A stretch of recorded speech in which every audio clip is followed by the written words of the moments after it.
పౌలు గారు కొరింథీయులకు రాస్తున్న రెండవ లేఖలో, పౌలు కొరింథీయులకు రాస్తున్నట్టు 2వ లేఖ 6వ అధ్యాయము 1-2 వచనాలలో ఈ విధంగా సెలవిస్తున్నాడు. పిల్లారా, ఏమంటున్నాడు? మీరు పొందిన దేవుని కృపను వ్యర్థము చెయ్యరాదు. జాగ్రత్తగా ఆలకించండి. మీరు ఇప్పటికే దేవుని కృపను పొందారు. పొందలేదు అంటల్లా దేవుడు. మీరు జ్ఞానస్నానం పొందారు. అవును, మనందరము కూడా జ్ఞానస్నానం పొందాం, కాదంటల్లా. దేవుని కృపను మనం పొందుకున్నటువంటి వాళ్ళమే. క్రీస్తులో మనం బాప్తిస్మం జ్ఞానస్నానం పొందుకున్నటువంటి వారమే. ఆ పొందినటువంటి జ్ఞానస్నానాన్ని, ఆ పొందినటువంటి దేవుని యొక్క కృపని మనం వ్యర్థం చేయకూడదు. దేవుడు మనకి ఈ శ్రమల కాలంలో ఒక అవకాశాన్ని ఇస్తున్నాడు. తన సన్నిధికి తిరిగి రావడానికి, తన కృపను పొందుకోవడానికి. మీరు పొందినటువంటి దేవుని యొక్క కృపని మీరు వ్యర్థం చేయకండి ప్రియులారా అని పలికి ఏమంటున్నాడు? అని దేవుని తోటి పనివారమైన మేము అర్థించుచున్నాము అని పలికి, ఎలయన అనుకూల సమయం నిన్ను ఆలకించుతని, రక్షణ దినమున నీకు తోడ్పడితని అని దేవుడు చెప్పుచున్నాడు. అయినచో ఆలకింపుడు, ఇదిగో ఇప్పుడే మిక్కిలి అనుకూల సమయము. మారు మనస్సు పొందడానికి, దేవుని వద్దకు తిరిగి రావడానికి, దేవుని కృపని మనము అనుకూలంగా మార్చుకోవడానికి ఇదే అనుకూల సమయము. ఆశ్చర్యం ఏంటంటేనండి, బైబిల్లో రేపు అనే పదానికి తావులేదండి. రేపు అనే పదానికి తావులేదు, తర్వాత అనే పదానికి తావులేదు. ఆశ్చర్యం. ఈ మోడర్న్ సైకాలజిస్టులు చాలా పుస్తకాలు రాస్తున్నారు. వేటి గురించి? మనిషి సంతోషంగా ఉండాలంటే ఏం చేయాలి? ఎక్కార్ట్ టోలే అనేటువంటి ఆయన కూడా ఒక పుస్తకం రాశాడు. గొప్ప గొప్ప పుస్తకాలు ఇప్పుడు ఎక్కువగా అమ్ముడుపోయాయి. ఇయే ఏంటివి? వాటిల్లో ఏముంటుంది? Live in the present. ఇప్పుడున్నటువంటి ఈ సమయంలో మనం జీవించటం, ఇప్పుడే ఈ సమయాన్ని మనం సద్వినియోగం చేసుకోవటం. పాతకాలంలో కొట్లు దగ్గర ఒక డైలాగ్ రాసేవాళ్ళు, షాపు దగ్గర ఎదురుగా ఒక డైలాగ్ రాసేవాళ్ళు. ఏంటిది అది? అప్పు రేపు, అప్పు రేపు. ఇవాళ అడగమా, షాప్ దగ్గరకు వచ్చి ఏదైనా కొంటూ రేపు ఇస్తాను డబ్బులు, రేపు కుదరదయ్యా, అప్పు రేపు అడుగు, ఇప్పుడు మాత్రం డబ్బులు ఇచ్చేయాలి అని అర్థం. బైబిల్ ఇంకా స్పష్టంగా ఉందండి. బైబిల్ బోధించేది ఏంటంటే రేపు కాదు, ఇప్పుడే, ఈరోజే. Bible gives very much importance for this word now, today. Today is the important day. ఈరోజే మనది, రేపు మనది కాదు. రేపు మనది కాదు ప్రియులారా. కాబట్టే బైబిల్ గ్రంథంలో ఇదిగో పౌలు గారు ఏమంటున్నాడు? ఇదిగో ఇప్పుడే మిక్కిలి అనుకూల సమయము, ఇదే రక్షణ దినము. రేపు కాదు, ఈరోజే. యేసు ప్రభు సిలువలో చనిపోతున్నాడు. ప్రక్కన 2 దొంగవాళ్ళు ఉన్నారు. ఒకడెట్టాగా మారు మనసు పొందలా, వాడు నిత్య నరకాగ్నికి వెళ్ళిపోయాడు. రెండో వాడు ఏమన్నాడు? మంచి దొంగవాడు, మనం పెట్టుకున్న పేరు, కుడివైపున ఉన్నటువంటి వాడు, అయ్యా నేను పాపిని. పాప సంకీర్తనం చేస్తాడు అతను అక్కడ. He makes a confession. ఏమంటాడంటే పక్కనున్నటువంటి వాడితో గద్దించి, ఎరా నీకు బుద్ధి లేదా? నువ్వు అటువంటి శిక్షణ అనుభవిస్తున్నావు కదా, నువ్వు అదే శిక్షణ అనుభవిస్తున్నావు కదా. అప్పుడు ఏమంటాడంటే మనకు తగిన, మన పాపాలకు తగిన శిక్షణ అనుభవిస్తున్నాం. పశ్చాత్తాపం అంటే ఏంటి? పాప సంకీర్తనం అంటే ఏమిటి? మనకు తగిన శిక్షణ అనుభవిస్తున్నా, అంగీకరించటం. మనం తప్పు చేస్తామని, మనం పాపం చేస్తామని అంగీకరించటం. బైబిల్లో పాప సంకీర్తనం లేదా? ఉంది. తప్పిపోయినటువంటి కుమారుడు లూకాసు వార్త 15వ అధ్యాయంలో ప్రియులారా వచ్చి ఏమంటాడు తండ్రి దగ్గర? దేవా, నేను నీకును దేవునికి వ్యతిరేకముగా పాపము చేసేతని, ద్రోహము చేసేతని. ఇదే పాప సంకీర్తనం ప్రియులారా. కాకపోతే అక్కడ బహిరంగంగా చేసేవాళ్ళు, బహిరంగం చేస్తే బాగోదని మన శ్రీ సభ మనకి అనుకూలంగా ఉండటానికి వ్యక్తిగతమైన పాప సంకీర్తనం చేసుకునే అవకాశాన్ని ఇచ్చింది. ఆ సమయంలో ఆ సిలువ మీద వెలాడుతున్నటువంటి ఆ దొంగవాడు ఏమన్నాడు? అయ్యా, నీ రాజ్యంలో నువ్వు నన్ను జ్ఞాపకం ఉంచుకో. యేసుప్రభు అన్నాడా రేపు నువ్వు వద్దు గాని, ఎల్లుడు నువ్వు వద్దు గాని అన్నాడా? ఏమన్నాడు?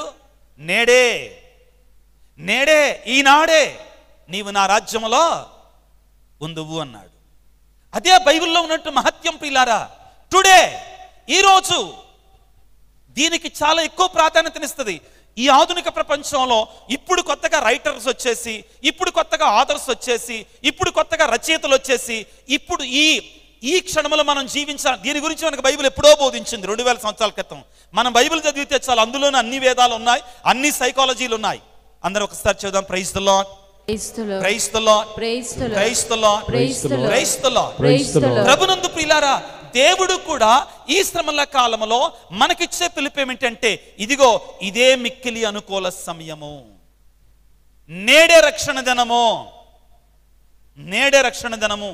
ఆశ్చర్యం ఏంటంటే, ఈ శ్రమల కాలాన్ని, ఈ పాస్కాయుత కాలాన్ని మనం ప్రారంభించుకుంటే మొట్టమొదటి రోజు దేవుడు ఏమన్నాడు తెలుసా? యోవేలు గ్రంథము 2వ అధ్యాయం 12వ వచనంలో ఏమన్నాడు తెలుసా? దేవుడు ఏమన్నాడు? ఇప్పుడైనను, ఏమంటాడు? ఇప్పుడైనను మీరు, యోవేలు గ్రంథం 2వ అధ్యాయం 12వ వచనంలో ఏమంటారంటే, ఇప్పుడైనను, రేపు అంటల్లా, not tomorrow, not day after tomorrow, ఇప్పుడే, ఇప్పుడైనను మీరు పూర్ణ హృదయముతో నా చెంతకి మరలిరండు, ఏడ్పులతోనూ కన్నీటితోనూ ఉపవాసముతోనూ ఇప్పుడే నా చెంతకు తిరిగి రండి. బైబిల్లో ప్రియులారా, ఇప్పుడే, ఇవ్వాళ్లే అనే పదానికి చాలా ముఖ్యమైనటువంటి స్థానం ఉంది. దేవుడు మనకి ఈ రోజున ఈ గొప్ప అవకాశాన్ని ఇచ్చాడు. రేపటి రోజున ఎలాగా ఉంటుందో మనకి తెలియదు ప్రియులకు దేవుని బిడ్డలారా.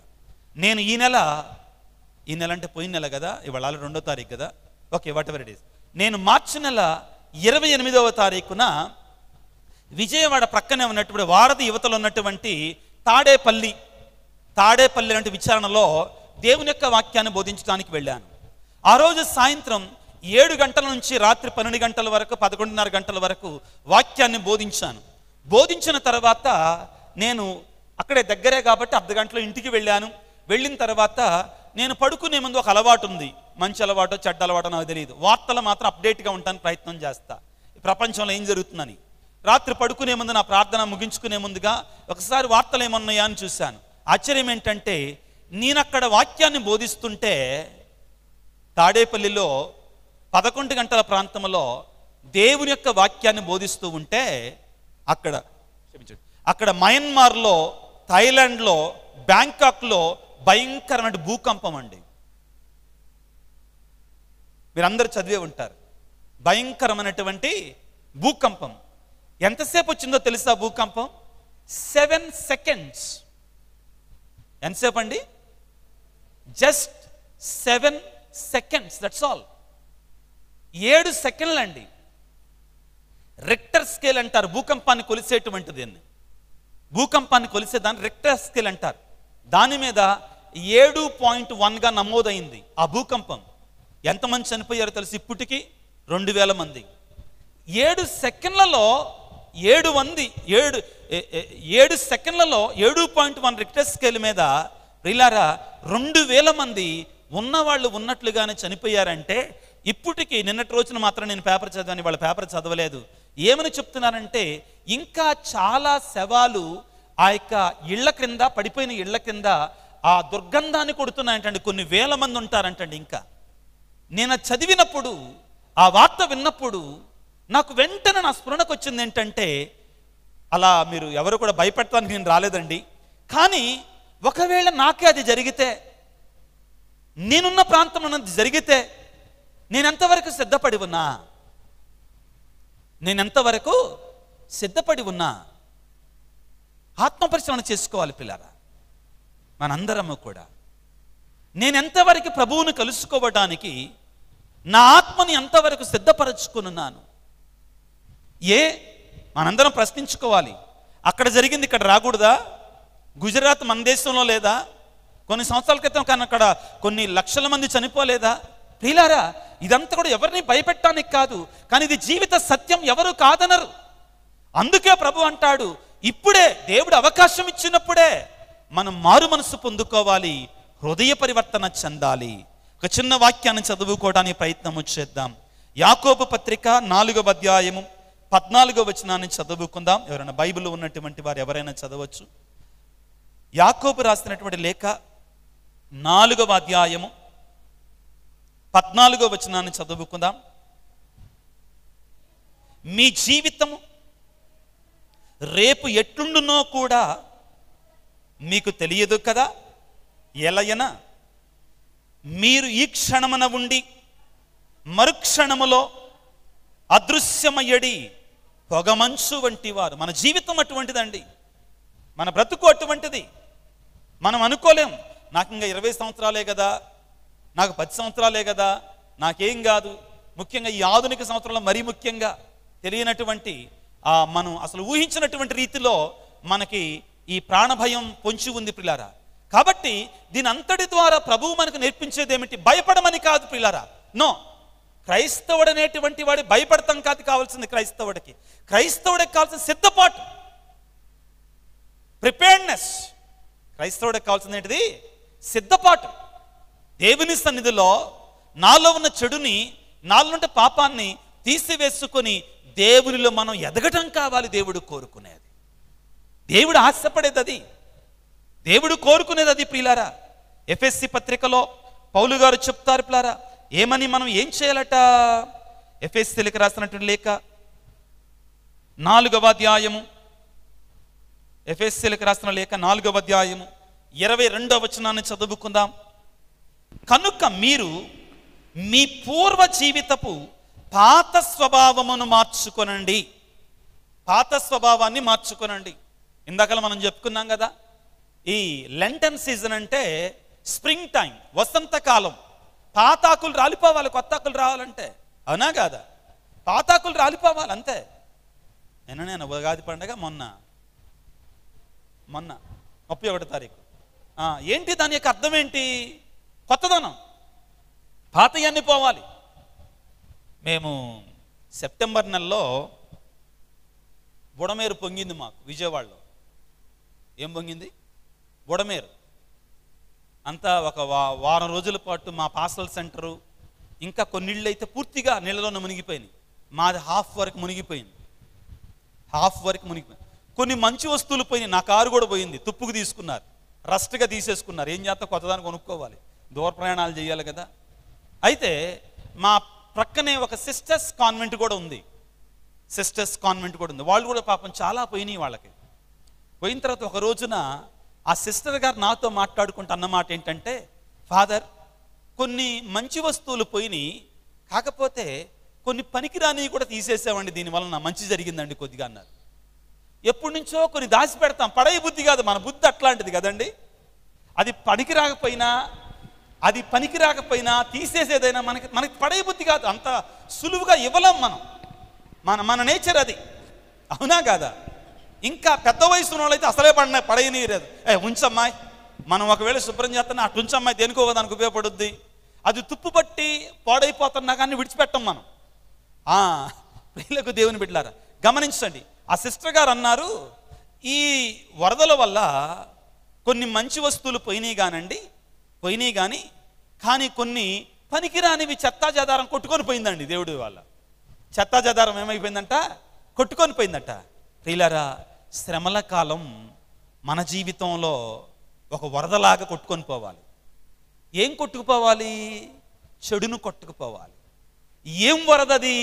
క్రీస్తు పరిశుద్ధ రక్తం అనే వరదలో, క్రీస్తు పవిత్ర రక్తం అనే వరదలో, క్రీస్తు యొక్క ఆ గుండెల నుంచి వచ్చేటువంటి జీవజలములో, ఆ పవిత్రమైనటువంటి జీవజలములో, ఆ సిలువలో నుండి కారుతున్నటువంటి ఆ యొక్క జీవజల నదిలో మనలో ఉన్న పాపాలు ఏమైపోవాలి? కొట్టుకొని పోవాలి.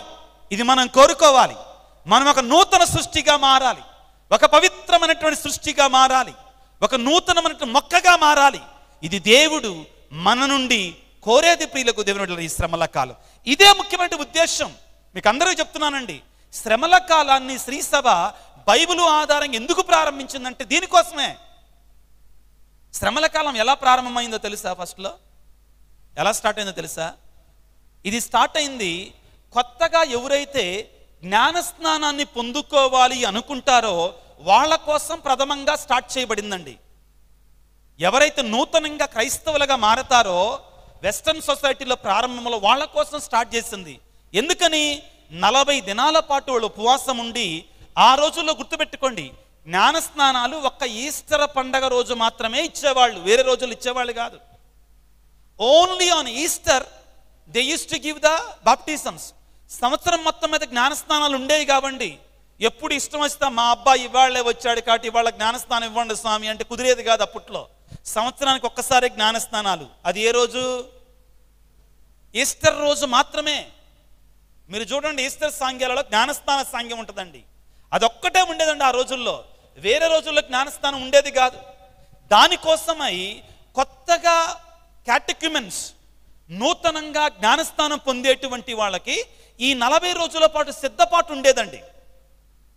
వాళ్ళు నూతనంగా ప్రభువులో ఎదుగుతున్నారు కాబట్టి, కొత్తగా ప్రభువుని తెలుసుకుంటున్నారు కాబట్టి, నూతనంగా క్రైస్తవులు కాబోతున్నారు, క్రీస్తుగా మారబోతున్నారు కాబట్టి వాళ్ళందరూ సిద్ధపడి వాళ్ళ పాత స్వభావాన్ని విడిచిపెట్టి, వాళ్ళ చెడు స్వభావాన్ని విడిచిపెట్టి యేసు ప్రభువులో ఒక కొత్త సృష్టిగా మారేవాళ్ళు వాళ్ళు.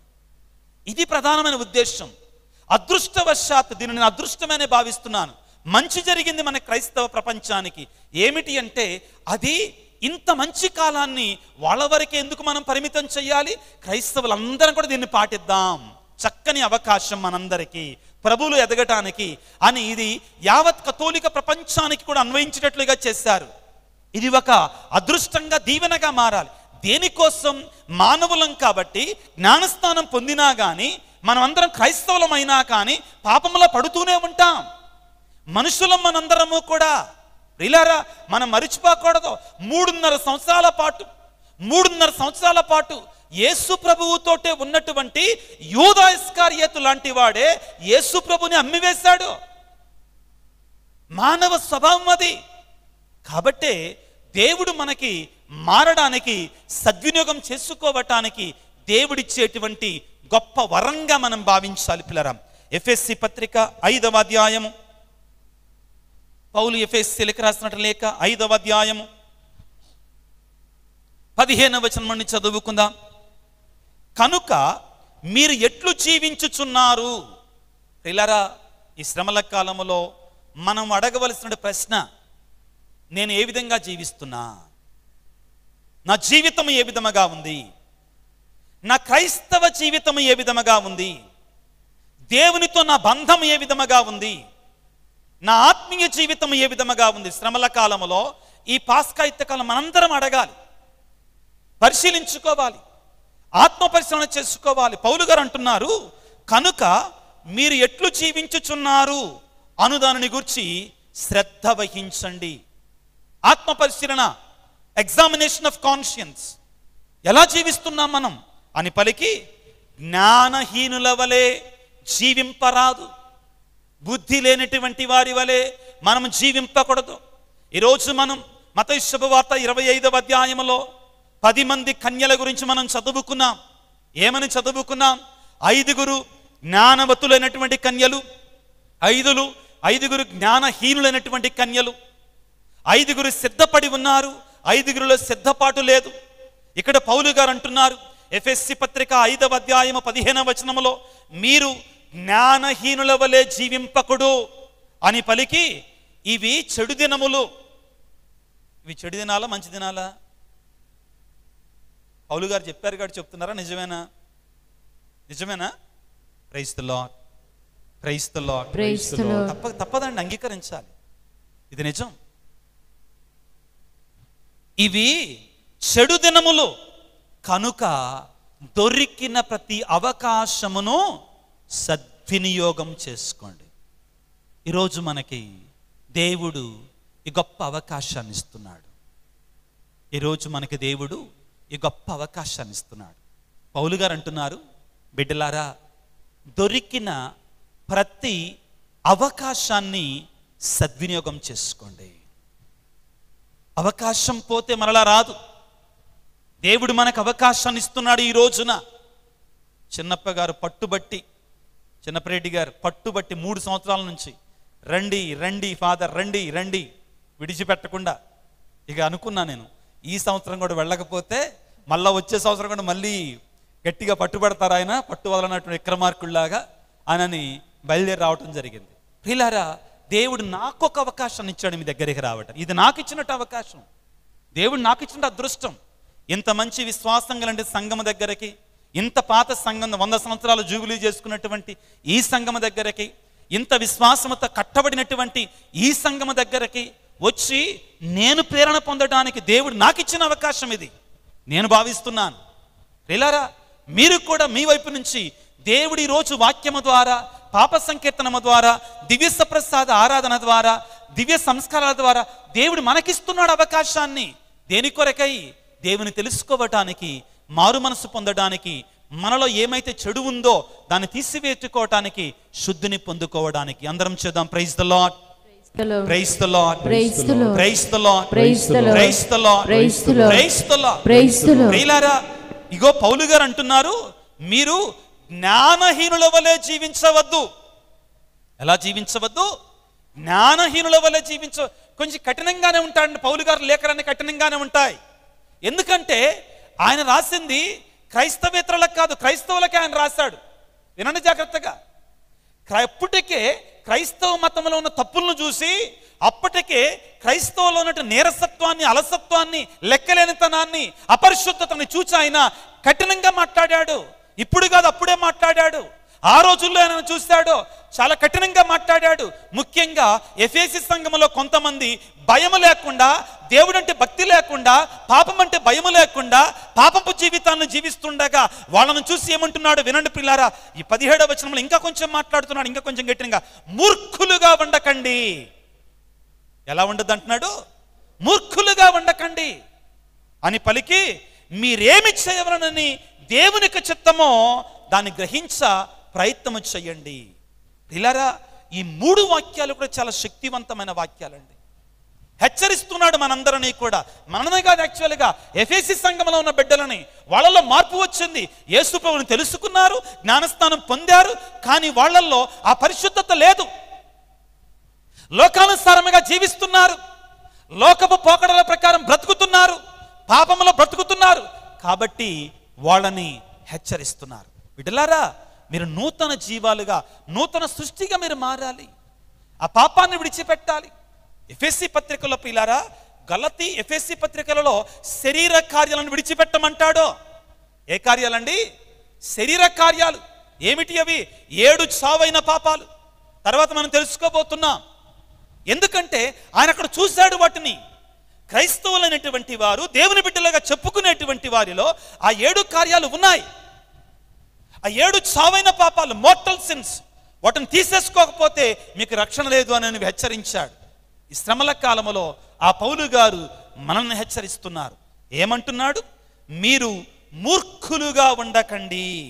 మీరేమి చేయవలనని దేవుని చిత్తమో మీరు గ్రహించటానికి ప్రయత్నం చెయ్యండి. సిద్ధపడండి బిడ్డలారా, సిద్ధపాటు మనలో ఉండాలి.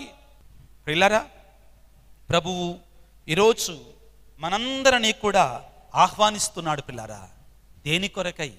హృదయ పరివర్తన కొరకై, మారు మనస్సు కొరకై. ఈ మారు మనస్సు, ఈ హృదయ పరివర్తన అనేటువంటిది రేపు కాదు, ఈరోజు జరగాలి, ఇప్పుడే జరగాలి. కొరింథీ పత్రికలో 6వ అధ్యాయంలో మనం చదువుకున్నట్లుగా, ఇదిగో ఇప్పుడే మిక్కిలి అనుకూల సమయము, ఇదే రక్షణ దినము. యోవేలు గ్రంథం 2వ అధ్యాయం 12వ వచనంలో మనం చదువుకున్నట్లుగా, ఇప్పుడైనను. ఎప్పుడండి? ఇప్పుడైనను మీరు నా యొద్దకు పూర్ణ హృదయముతో తిరిగి రండి, పూర్ణ హృదయముతో మరలి రండి, నా చెంతకి తిరిగి రండి అని దేవుడు ప్రియులారా మనందరినీ కూడా హెచ్చరిస్తున్నాడు. దేవుని యొక్క స్వరాన్ని మనందరం కూడా ఆలకించటానికి ప్రయత్నం చేద్దాం. దేవునిలో ఎదగడానికి ప్రయత్నం చేద్దాం. ప్రియులకు దేవుని బిడ్డలారా, చిన్న ప్రార్థన చేసుకుందాం. అందరూ చేతులు జోడించి. సర్వశక్తిమంతుడా, సర్వోన్నతుడా, దివ్య ప్రసాద ప్రభువా, మీకు వేలాది వందనాలు, స్తుతులు, స్తోత్రాలు.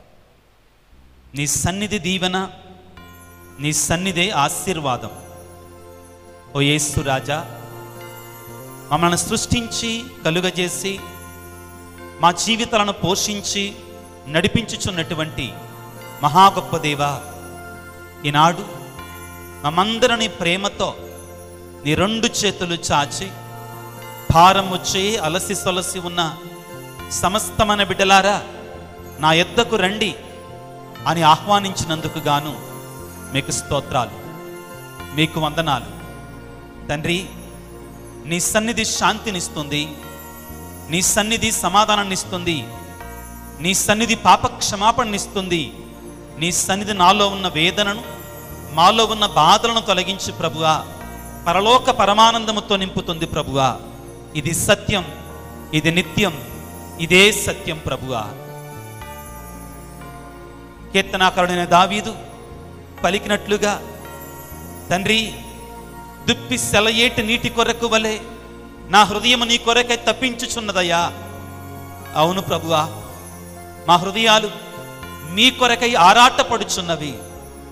ఆ ఆరాటములోని ఆనందాన్ని వెతుక్కుంటాం ప్రభువా. ఆ ఆరాటముతో నీ సన్నిధికి వచ్చి ఉన్నాము తండ్రి. నీ 2 చేతులను చాచి మమ్మ దీవించండి. నీ సన్నిధిలో గడిపేటువంటి ఈ దినాన్ని పరిశుద్ధపరచండి ప్రభువా. ఈ రోజును మాకు ఫలవంతంగా, ఆశీర్వాదకరంగా, దీవెనకరముగా ఈ శ్రమల దినాలలో మార్చమని ప్రత్యేకంగా వేడుకొనిచున్నాము ప్రభువా. ఈ గ్రామాన్ని దీవించండి, మా విచారణ గురువులను దీవించండి, సహకరిస్తున్నటువంటి ఉపదేశులను, మఠకన్యలను ఆశీర్వదించండి, సంఘ పెద్దలను దీవించండి. గ్రామంలో ఉన్న ప్రతి కుటుంబాన్ని, ప్రతి బిడ్డను, దూర ప్రాంతంలో ఉద్యోగాలు చేస్తున్నటువంటి, స్థిరపడినటువంటి వీళ్ళందరి కొరకై గ్రామం నుంచి ఎవరైతే ఉన్నారో వారందరి కొరకే ప్రార్థన చేస్తూ ఉండగా, ఈనాడు నీ సన్నిధిలో ప్రభువా నీ బిడ్డలందరూ చేరి ప్రార్థిస్తూ ఉండగా వీరి ప్రార్థన వారికి ఆశీర్వాదకరముగా మార్చండి. వీరి యొక్క ఈనాడు నీ సన్నిధిలో చేసేటువంటి ఈ యొక్క ఆరాధన ప్రభువా వారి బిడ్డలకు దీవెనకరముగా మార్చమని వేడుకొనిచున్నాం తండ్రి. మేమందరము కూడా మా తప్పులకు, మా పాపాలకు ప్రాయశ్చిత్తపడి హృదయ పరివర్తన చెంది నూతన సృష్టిగా మారడానికి, నూతన జీవాన్ని పొందుకోవడానికి, నీలో నూతన వ్యక్తిత్వాన్ని పొందుకోవడానికి మాకు శక్తిని ప్రసాదించండి ప్రభువా. మీ సన్నిధికి వచ్చిన ప్రతి బిడ్డను కూడా దీవించి ఆశీర్వదించమని మా నాథుడైన దివ్య సప్రసాద ప్రభు అతి పరిశుద్ధ నామమున అడిగి వేడుకొనిచున్నాము తండ్రి. ఆమేన్.